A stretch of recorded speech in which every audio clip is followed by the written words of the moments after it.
আসসালামু আলাইকুম রহমতুল্লাহি সম্মানিত দর্শক, আমাদের দেশের বহুল আলোচিত -2 ফর্মুলা, তারপর 111 11, আবার সেই 11-র আদলে আরেকটি 11 হবে 211, এরকম কথাবার্তা আমরা সেই 2006 সন থেকেই ক্রমাগত বলে আসছি। -2 ফর্মুলার যে মূল ভিত্তি সেটা হলো বাংলাদেশের প্রধান দুটো রাজনৈতিক দল, এই দুটো রাজনৈতিক দলের বলয় থেকে দেশ এবং জাতিকে বের করতে হবে। আচ্ছা, বের করে তৃতীয়, চতুর্থ, পঞ্চম শক্তি, মানে একটা যাকে বলা হয় ফুল ডেমোক্রেসি, যেখানে যে যার মতো করে সংগঠন করতে পারবে এবং রাষ্ট্র ক্ষমতায় যাওয়ার জন্য তারা পরস্পরের সঙ্গে প্রতিযোগিতা করতে পারবে, এরকম একটা রাস্তা করে দেওয়ার জন্য দেশে এবং বিদেশে বিভিন্ন কৌশলগত যে সকল শক্তি সমূহ রয়েছে তারা চাপ প্রয়োগ করবে, তাপ প্রয়োগ করবে, শক্তি প্রয়োগ করবে, অর্থ বিনিয়োগ করবে।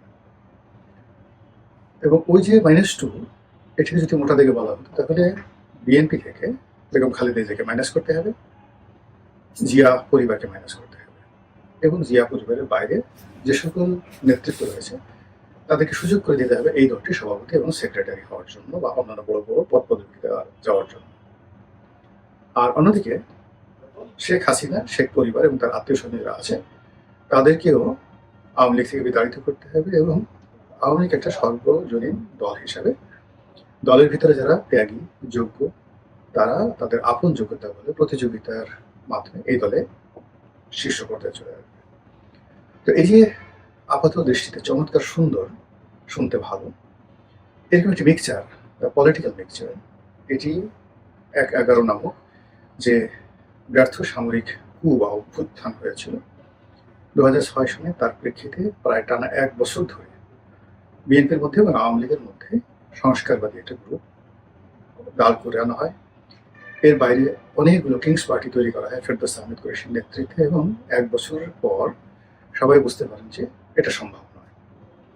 এতে করে যেটি হয়, সেই 11 সরকার তাদের পতন হয়, তারপর সংস্কারবাদী যারা গ্রুপ ছিলেন বিএনপি এবং আওয়ামী লীগের তাদের পতন হয়। 11 সময় যারা ঠিক এই সরকারের দাবিদার ছিলেন তারা সবাই বিপদে পড়ে এবং পুরো প্রকল্প ভেস্তে যায়। তখন বলা হয়ে থাকে ভারতের প্রত্যক্ষ মদদে, আমেরিকার সাপোর্টে এবং ভারতের প্রয়াত রাষ্ট্রপতি জনাব প্রণব মুখার্জি তার ডাইরেক্ট অভিভাবকত্বে এটি পলিটিক্যাল সমঝোতা হয় বিএনপির সঙ্গে, আওয়ামী লীগের সঙ্গে, 11 কুশলীদের সঙ্গে এবং অন্যান্য যারা পক্ষ বিপক্ষ রয়েছে তাদের সঙ্গে।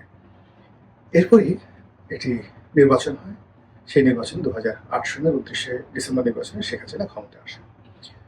তো এইভাবে 1 বছর 1.5 বছর মোটামুটি একটা চমৎকার পরিবেশে চলছিল।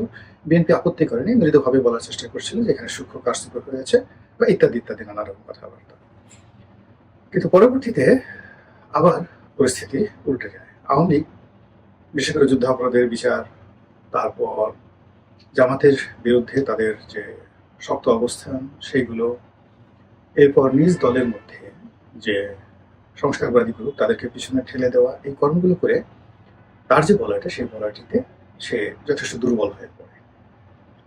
আর অন্যদিকে বিএনপিকে শক্তিশালী করার পরিবর্তে 11 সময় বিএনপির বিরুদ্ধে যে মামলা হয়েছিল সেই মামলাগুলো তারা চলমান রাখে, আর 11 সময় আওয়ামী লীগের বিরুদ্ধে যে মামলাগুলো হয়েছিল সেই মামলাগুলো তারা উঠিয়ে নেয়। ফলে একটা অসম রাজনৈতিক পরিস্থিতি তৈরি হয় এবং তার প্রেক্ষিতে আওয়ামী লীগের প্রতি মানুষ, মানে বিশেষ করে বিএনপি, বিশ্বাস হারিয়ে ফেলে। এবং 2014 যে নির্বাচন হয় সেই নির্বাচনে তারা বলে যে এই পদ্ধতিতে আমরা যাবো না, অর্থাৎ আওয়ামী লীগ যে তত্ত্বাবধায়ক প্রথা বাতিল করেছিল সেটা বিএনপি মেনে নেয়নি এবং ওটা নিয়ে রাজনৈতিক রেষারেষির এক পর্যায়ে বিএনপি সেই নির্বাচন বর্জন করে। তারপরে ঘটনা তো আপনারা আমরা সবাই জানি। তো 14 সনের পর থেকে আবার আলোচিত হতে থাকে -2, আবার আলোচিত হতে থাকে 211, আর একটা 111 আসবে। এই কারণে শেখ হাসিনা ধীরে ধীরে এতটা শক্তিশালী এবং এতটা কর্তৃত্ব পরায়ণ হয়ে পড়েছিলেন যে তাকে মোকাবেলা করার মতো রাজনৈতিক শক্তি বাংলাদেশে ছিল না। তো সেই অবস্থায় একটা মিলিটারি ইন্টারভেনশন, মিলিটারি হস্তক্ষেপ, তার সঙ্গে জনগণের অভ্যুত্থান, একই সঙ্গে আমেরিকা, তারপর ভারত, এ সকল রাষ্ট্রের অংশগ্রহণ, সব মিলিয়ে আবার একটা সেই যে সামরিক অভ্যুত্থান 11 মতো, এটা সবাই তখন খুব, যাকে বলা হয় একেবারে মাথায় করে নাচছে যে আরেকটা 11 যদি আসতো বা আরেকটা 211 যদি আসতো। আরেকটা 211 বলতে মানে আরেকটি হয় না, ২-১১ যদি আসতো ১-১১ অনুকরণে, আমরা ফুলের মালা দিয়ে বরণ করে নিতাম। এভাবে ১০টা বছর আয়োজন চলতে থাকলো, ১০টা বছর আলাপ আলোচনা হতে থাকলো। এরপর আসলে কি হলো আমরা কিছু বলতে পারি না। ২০২৪ সনে আমরা যেটা দেখলাম সেটা হলো লক্ষ লক্ষ মানুষ রাস্তায় নেমে এসেছে, বহু মানুষ হতাহত হয়েছে, বহু পক্ষ এখানে আহত নিহত হয়েছেন এবং এক পক্ষ অন্য পক্ষের বিরুদ্ধে নানা রকম অভিযোগ করছে। ফলে ২০২৪ সনের আগস্ট মাসের ৫ তারিখের যে ঘটনা, সেই ঘটনার একটা সমীকরণ আমরা দাঁড় করাতে পারছি না যে এটা কি ২-১১, এটা কি গণ অভ্যুত্থান, এটা কি যাকে বলা হয় -2 ফর্মুলার যে দ্বিতীয় প্রেক্ষাপট, এটি কি একটি বিপ্লব, এটি কি একটি ম্যাটিকুলাস ডিজাইন, এটি কি আওয়ামী লীগের একটা কৌশল, এটি কি বিএনপির একটা ভাব নাকি কি? মানে অ্যাজ ইউজুয়াল এখনো পর্যন্ত গত ২ বছর ধরে বিতর্ক চলছে এবং ২ বছরের মধ্যে দুটো সরকার, একটা সরকার চলে গেছে আর একটা সরকার এখন ক্ষমতা আছে ৪.৫ মাস ধরে।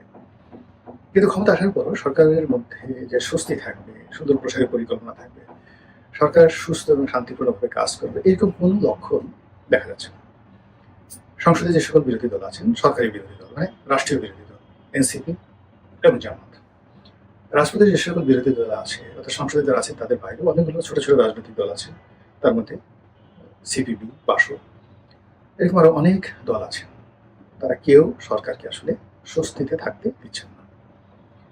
এরবারে নিষিদ্ধ যে সংগঠনটি, সেই নিষিদ্ধ সংগঠনটি দেশের ভিতরে নানা রকম কর্মকাণ্ড চালাচ্ছে, দেশের বাইরে নানা রকম কর্মকাণ্ড চালাচ্ছে। আর সেই নিষিদ্ধ সংগঠনটির সঙ্গে বিশ্বের পরাশক্তি নামক যে দেশ, এক বা একাধিক দেশ, অনেকটা আম দুধের মতো, আম কাঁঠালের মতো একেবারে মিশে গেছে। তারা বাংলাদেশে আরো একটি অস্বস্তিকর পরিবেশ, অস্থিতিশীল পরিবেশ তৈরি করার জন্য প্রাণান্ত চেষ্টা চালিয়ে যাচ্ছে। নানা রকম কথাবার্তা, আজ ঢুকে পড়বো, কাল ঢুকে পড়বো, ফাঁসির মঞ্চ রেডি করো, জেলখানা রেডি করো, এয়ারপোর্ট থেকে আসবো, দেখি কি হয়, আমি প্রধানমন্ত্রী, আমি পদত্যাগ করেছিলাম, আমি করিনি, ইত্যাদি ইত্যাদি নানা কথা।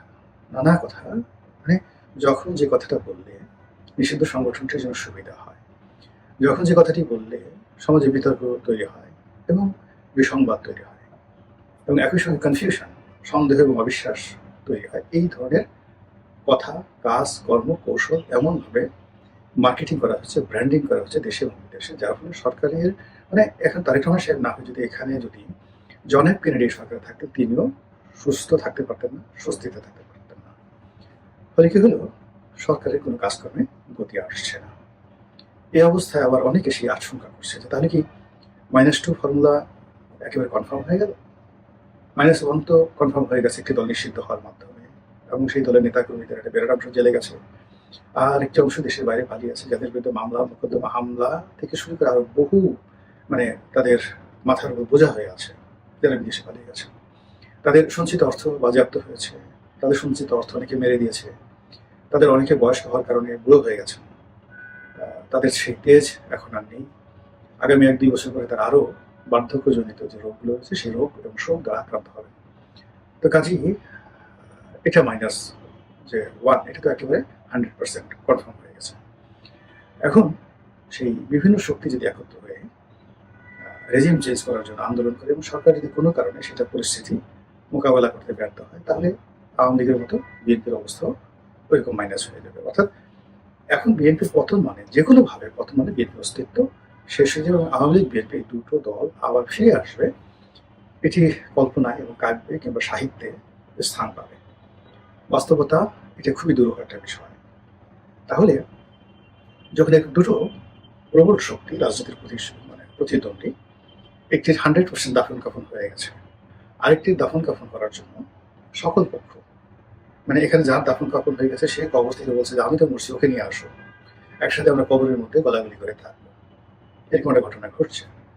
আর অন্যান্য যারা আছে তারা মনে করছে যে না, সতীনের যে ছেলে তাকে দেখতে আমার একদম ভালো লাগছে না, কাজেই যে কোনো মূল্যে এই অবস্থা থেকে আমাকে মুক্তি পেতে হবে। এই জন্য সকল পক্ষ চক্রান্ত করছে এবং এই চক্রান্ত মোকাবিলা করে বিএনপি যদি টিকতে পারে গাজী, আর যদি টিকতে না পারে তাহলে তারা আওয়ামী লীগের মতোই মাইনাস হয়ে যাবে। তো সেক্ষেত্রে কি হলো, দুটো মাইনাস হয়ে গেল। এরপর এটা মাইনাস হওয়ার পর একটা শক্তি তো আসতে হবে। সেই শক্তিটা কি, কারা? অতীতে যেভাবে একটি শক্তিকে আনার জন্য প্ল্যান ছিল, যেমন আমাদের দেশে যে নির্বাচনের আগে মেরুকরণ হয়, সেই মেরুকরণ ধরেন 91 নির্বাচনটাতে কোনো মেরুকরণ করা যায়নি, তো 96 থেকে প্রতিটি নির্বাচনে কিন্তু বিদেশি পক্ষের একটা ইনভলভমেন্ট ছিল। তো সেই ইনভলভমেন্টের কারণে বিদেশি শক্তিগুলো তারা মোটামুটি সিদ্ধান্ত নিত যে এই দলটি বা এই গ্রুপটি ক্ষমতায় আসবে। এমনকি 11 সময় 2-11 সময়ও এরকম ঘটনাগুলো ঘটেছে। তো সেই ক্ষেত্রে যদি -2 যে কথা বললাম সেটা কনফার্ম যেটা হয়ে যায়, তাহলে +1 একজনকে তো একটা দলকে আনতে হবে। সেই দলটা কে? জামাত, এনসিপি, বামাত নাকি কারা? নাকি একেবারে সম্পূর্ণ হামিদ কারজাইয়ের মতো, আফগানিস্তানের হামিদ কারজাইয়ের মতো এরকম কেউ, যে আমেরিকাতে থাকেন বা আমেরিকাতে ছিলেন, তাকে কেন্দ্র করে একটি সরকার গঠন করা হবে। তার পিছনে শক্তিশালী যে পক্ষগুলো, দেশি বিদেশি পক্ষগুলো সশস্ত্র অবস্থায় থাকবে। মূল রাজনৈতিক যে দলগুলো তাদেরকে দৌড়ের উপরে রাখা হবে এবং শিশির মতো, মিশরের শিশির মতো এরকম একটা সরকার ব্যবস্থা চালু হবে। অথবা সেই অস্ত্রের মুখে যেভাবে পাকিস্তানের বিরোধী দলগুলোর মধ্যে যারা বাঘ এবং মোষ ছিল তাদেরকে একত্রে এক ঘাটে জল খাতে বাধ্য করা হয়েছে, পাকিস্তান পিপলস পার্টি, বেনজির ভুট্টো এবং নওয়াজ শরীফের মুসলিম লীগ একত্র করা হয়েছে, এবং মাওলানা ফজলুর রহমানের যে দল, তো এই একত্র করা হয়েছে 3টি পরস্পর বিরোধী দল।